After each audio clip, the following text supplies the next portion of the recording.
outro livro se assemelha à Bíblia. Ele é o único livro que tem o que o homem precisa. Isso aqui eu achei fundamental, achei isso aqui muito importante. Ele tem o que o homem precisa, embora não tenha o que o homem quer. Quando dizemos que a Bíblia tem o que o homem precisa, dizemos que a Bíblia tem um objetivo, um fim em si mesma. E a finalidade da Bíblia não é atender a qualquer demanda. Então a Bíblia não é um livro de ciência, por mais que a Bíblia esteja vinculada aos fatos, possa ser pesquisada cientificamente, possa ser pesquisada pela arqueologia, né, pela gramática, possa ser pesquisada pela história, possa ser pesquisada pela sociologia. Vários campos da ciência podem interagir com a Bíblia, mas a Bíblia não tem compromisso estrito com esses campos do saber. A Bíblia não se presta a falar sobre dinossauros, porque isso não importa para a salvação do homem. Que a paleontologia diga que há vestígios de dinossauros, tranquilo, não há problema nenhum nisso. Aí alguém diz, mas a Bíblia não falou sobre eles. E qual é o problema da Bíblia não falar sobre dinossauros? O que o fato científico dos dinossauros contribui para a salvação da humanidade? Não é o objetivo bíblico, não é o compromisso bíblico.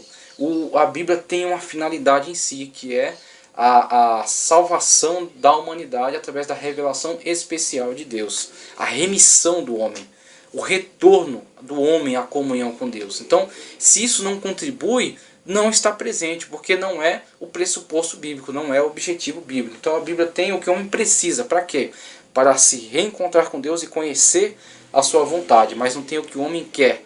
E aí onde surgem as distorções. Muitos malandros que estão infiltrados dentro da fé, muitas pessoas mal intencionadas, distorcem as palavras bíblicas para tentar fazer com que ela atenda aos seus objetivos. Por exemplo, enriquecimento às custas da ingenuidade, às custas da ignorância de muitas pessoas. Por isso que a Bíblia em muitas situações é distorcida, porque ela não tem aquilo que agrade a esse tipo de objetivo. Por isso distorcem suas palavras para atender àquilo que essa pessoa ou aquele determinado líder quer. A própria Bíblia nos faz saber que muitas coisas Deus fez e falou, mas não mandou escrever. Não temos os livros de Abraão, José, Noé, mas o que Deus determinou que fosse escrito, assim o fez, porque tinha propósito para isso. Então vemos que a Bíblia não é necessariamente livros de biografia. Não temos as narrativas extensas da vida de Abraão, o que Abraão fez, deixou de fazer em todos os dias da sua vida, ou José, os escritos de José, o que José pensava, a filosofia de vida dele, não importa. O que importa é o testemunho acerca de quem foram essas pessoas. E aquilo que tem que estar presente dentro da revelação bíblica foi inspirado pelo Espírito Santo, foi dirigido para que estivesse presente e chegasse até as nossas mãos. Aquilo que não chegou às nossas mãos não era o nosso interesse com relação à salvação. Pode ser com interesse em relação à pesquisa teológica. Por exemplo, os apócrifos. Há material ali de análise sociológica, por exemplo. Você entender como pensava a população daquela época. Como pensavam os estudiosos daquela época. Quais eram seus mitos, quais eram suas fantasias, quais eram suas ideias, sua filosofia. Mas isso fica simplesmente no campo acadêmico. No campo da fé, a Bíblia é suficiente para a nossa salvação. Aquilo que conhecemos através da Bíblia é aquilo que precisamos conhecer. Alguns dizem que a Bíblia Sagrada contém a palavra de Deus. Outros acham correto dizer que ela é a palavra de Deus. As teorias que discutem esse assunto serão estudadas mais adiante. Então a gente vai desenvolver o entendimento acerca dessa verdade ao longo do estudo. A gente não precisa se ater a ela aqui, porque ela será plenamente compreendida ao longo do estudo. Então ele fala acerca do primeiro contato com a Bíblia. Alguém pode pensar que ele é um dicionário, e na verdade ela é um conjunto de livros, ela é como que uma biblioteca, na verdade. O Antigo Testamento, por exemplo, está munido de 66 livros, na divisão que fazemos da nossa Bíblia, que é baseada na Septuaginta. Vamos entender o que é a Septuaginta, porque tem esse nome. Mas essa divisão de 66 livros está vinculada a essa divisão que foi feita na tradução da Bíblia hebraica para a linguagem grega da sua época. E aí foi dado o nome dessa Bíblia de Septuaginta. E foi Os livros nela foram divididos, somando 66, mais alguns deuterocanônicos que foram inseridos, mas sem relação com o cânon. Então havia o cânon e havia um acréscimo. E esse era bem distinguido em relação a isso, que esses livros são os canônicos, 66. Esses são deuterocanônicos, são acréscimos, né? Não tem revelação divina neles, mesmo que tenha conhecimentos úteis, mas não revelação divina. Então isso já estava definido desde esta época. Então isso aqui ele discute nessa página 2. A Bíblia na verdade não é apenas um livro, mas uma coletânea de livros, mais precisamente 66. A maioria das pessoas que manuseia e lê diariamente a Bíblia, dando a ela grande importância, buscando em suas páginas orientação, alívio, respostas para os seus problemas e crendo ser ela a palavra de Deus, desconhece sua origem e sua verdadeira natureza. Então isso tem que ser sanado. É muito importante já o respeito, o apreço que temos pela Bíblia. Isso é fundamental, extraordinário. Mas a gente tem que avançar um pouco mais. Existe algo mais. Existem coisas que, ao você ter contato com elas, com conhecimentos mais técnicos, conhecimentos de cultura, conhecimentos da língua, da formação, vão te fazer entender melhor, aproveitar mais deste livro sagrado. É como você tem, por exemplo, um aparelho em casa. Você compra um computador. Então você compra um computador, você liga, você digita algumas coisas, joga os jogos que tem lá. Mas se você não tem um conhecimento de informática, você usa pouquíssimo dos recursos que há neste computador. Estou falando de uma coisa básica. Um computador. Se você faz um curso de informática, você usa quase que todos os recursos que tem ali. Porque mesmo com um curso, dependendo do curso, você nem consegue conhecer todos os recursos colocados ali pelo aqueles que trabalham com a ciência, né, com a engenharia da internet, né, da informática. Mas se você tem um curso, você aproveita um pouco mais, mas talvez nem consiga conhecer todos os recursos que há presente nesta máquina. Isso eu falo de uma máquina que é, diante da Bíblia, algo insignificante, algo extremamente ínfimo. A Bíblia tem muito mais a ensinar, a Bíblia tem muito mais a nos fortalecer, tem muito mais a nos evoluir. Dentro dessas páginas há um poder de evolução e de mudança da pessoa, de transformação da vida. Então se você faz um curso, você cursa teologia, você estuda a introdução ao Antigo Testamento, você estuda um pouco das línguas, você estuda a história, você vai aproveitar mais dela, você vai tirar mais dela, você vai mergulhar mais profundo no conhecimento que ela tem a te oferecer. Então esta é a razão pela qual existe o curso. Então, materiais usados na escrita da Bíblia. Vamos começar a mergulhar agora na produção material da Bíblia, né? do Antigo Testamento agora. Materiais usados na escrita: barro, cerâmica, pedra, argila e cera. Por exemplo, temos hoje livros, né? Aqui há um livro aí, aqui outro livro, aqui mais ao lado tem um computador. São os materiais presentes hoje na nossa cultura, presentes hoje na nossa sociedade. Quais eram os materiais presentes aí na época da produção bíblica, que mergulha aí a pelo menos 1500 anos antes de Cristo? Estamos a 2016 depois de Cristo. Volte, retroceda, 2016, ano Domini, né? O ano do nascimento de Cristo. Depois disso, retroceda mais 1500. Temos aí uma data aproximada para o início da produção bíblica, 1500 anos antes de Cristo. Retroceda aí mais 5000 anos antes de Cristo. Então 1500, o início ali da produção bíblica. Pelo menos 4000 anos antes de Cristo, né? Pelo menos 3000 anos antes de Cristo, onde começaram a ser identificados vestígios, pelo menos 3000. 3000, a arqueologia tem aí alguns vestígios já de escrituras, né, de informações de escrituras arcaicas. Temos outros tipos de materiais. Haviam outros tipos de ferramentas, outras formas de escrita e de registro do conhecimento. Então temos, por exemplo, barro, cerâmica, pedra, argila e cera. Nesse material era usada uma escrita muito antiga chamada escrita cuneiforme. Foi muito usada nos tempos antigos pelas antigas civilizações, por Moisés e pelos profetas do Antigo Testamento. Então, temos aí, por exemplo, a escrita hieróglifa presente no Egito, que é uma escrita principalmente representativa por desenhos. Então, cada desenho era um hierograma. Ele representava não uma letra, não havia sistema alfabético, mas havia sistema de ideogramas. Então, um desenho representava uma ideia, e cada desenho agrupado, e esse conjunto de desenhos, ia transmitir a ideia do texto, a ideia geral do texto. Uma escrita extremamente difícil e complicada, presente principalmente na região do Egito. Agora, nesta região aqui, a região da Suméria, o que é chamado Mesopotâmia, por causa desses rios que estão presentes aqui, o Tigres e o Eufrates. Meso é no meio, então Mesopotâmia, entre rios, essa terra aqui entre os rios Tigres e Eufrates. Floresceu primeiramente uma civilização chamada Suméria. Essa civilização suméria é a civilização que está relacionada, está presente na história de Abraão. Abraão, quando é chamado de Ur dos Caldeus. Ur dos Caldeus ficava ao sul.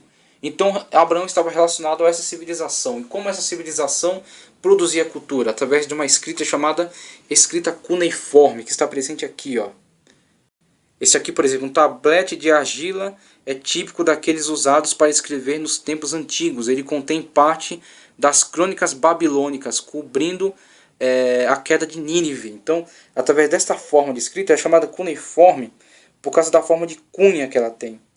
Então, são pequenas escritas em forma de cunha que eram feitas com cinzel, feita com esse tipo de instrumento, gravadas em barro.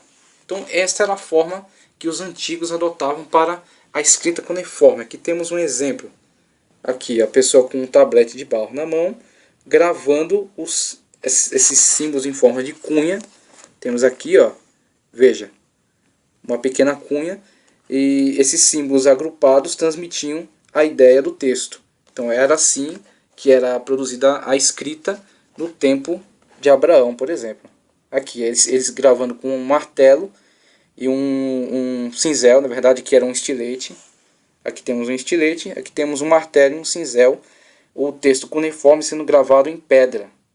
Temos aí as formas diferentes de produção de texto. Aqui o exemplo que eu dei acerca da escrita hieroglífica, os hieróglifos do Egito, né?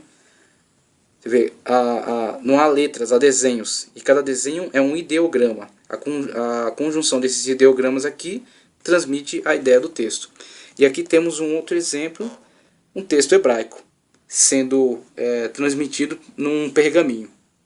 Então temos aqui um pergaminho, uma forma de escrita da antiguidade. A caneta, geralmente um caniço, uma pequena cânula, com um material na ponta, por exemplo, uma planta, algum tipo de planta que absorvesse a umidade, e a tinta da época geralmente era goma, carvão e água. O carvão trazia a cor, né? Gravava a letra, a goma dava fixação a ela e a água diluía, assim produzia-se a tinta da época. Aqui temos um exemplo de produção de papiro, os dois materiais presentes na antiguidade. Ali vimos pedra, alguém gravando o texto de uma pedra, vimos alguém gravando em argila, né, com estilete, e havia também o pergaminho, que era pele de animal.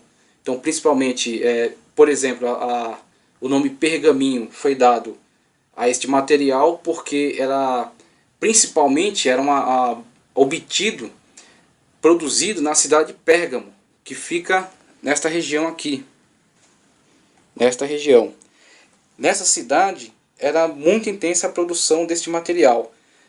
Por essa cidade ser tão voltada para a produção desse material, ser obtido em larga escala nessa cidade, ser uma cidade muito vinculada a isso, a história, historicamente, passou esse material a levar o nome da cidade.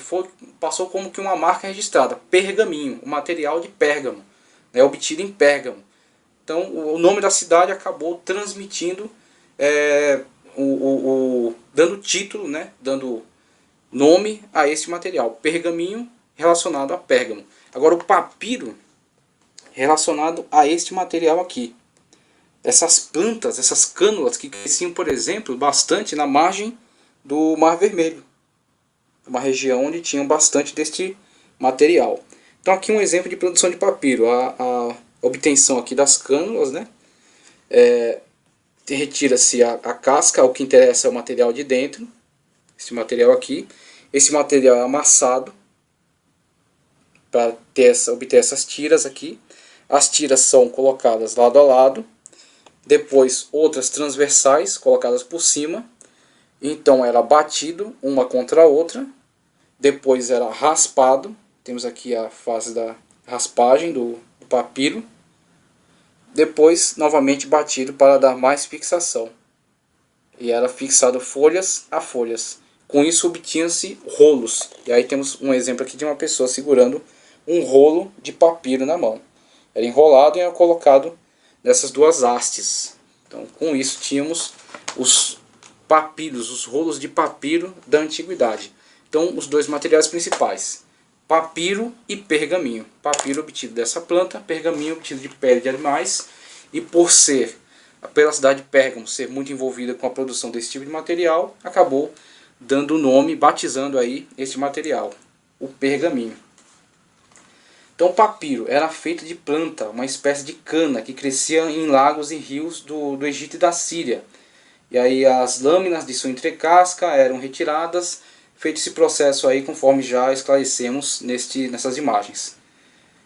Foi bastante usado até o século 3 depois de Cristo. Hoje em dia ainda é comercializado para uso artesanal. Então temos hoje folhas de sulfite, inclusive a nossa apostila aqui produzida em folha de sulfite, que são muito mais duráveis do que uma folha de papiro dessas. Ela com o tempo vai amarelar, né, com o processo químico que ela acaba sofrendo, né, ela vai amarelar, mas um papiro durava menos do que o material que temos hoje. Pergaminho era a pele curtida de ovelhas, cabras, antílopes e outros animais. As peles eram limpas e os pelos retirados. O nome pergaminho deriva da cidade de Pérgamo, situada na Ásia Menor, onde o material era produzido em maior quantidade. Instrumentos utilizados, temos o cinzel, como foi mostrado aí na figura anterior, né? Temos o cinzel, que era batido.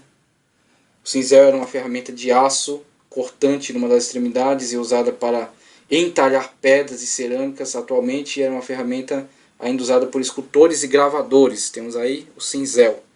Estilete, aqui no outro exemplo, a pessoa gravando com estilete num tablete de argila. Era usado para escrever em argila seca. Pena, e aí temos a pena. Por exemplo, aqui temos um caniço na mão do escriba aqui, que era mais comum. A pena já era um artefato mais difícil de se obter. A pena é cana com ponta feita de junco, variando entre 14 e 40 centímetros. Era usada para o pergaminho e papiro. Penas de ave só começaram a ser empregadas no século 3 a.C. A tinta era usada uma mistura de carvão, goma e água. Forma em rolos. As folhas de papiro eram colocadas lado a lado e enroladas, como a figura aqui demonstra a forma como era composto o livro. As folhas coladas umas às outras e colocadas em canos e enroladas nesses canos. Assim se preservava o livro. Lado a lado, enroladas num cilindro de madeira. Em média tinha um comprimento de 12 metros. Pense num livro, na dificuldade de se proceder à leitura de um livro desse. 12 metros, mas havia alguns com até 48 metros.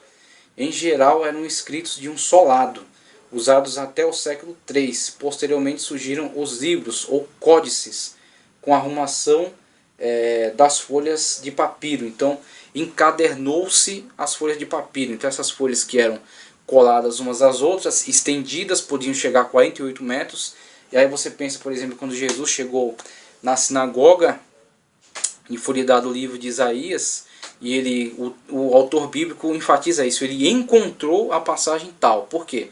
Ele foi desenrolando um rolo e enrolando o outro até chegar na coluna exata onde estava o texto que ele pretendia ler.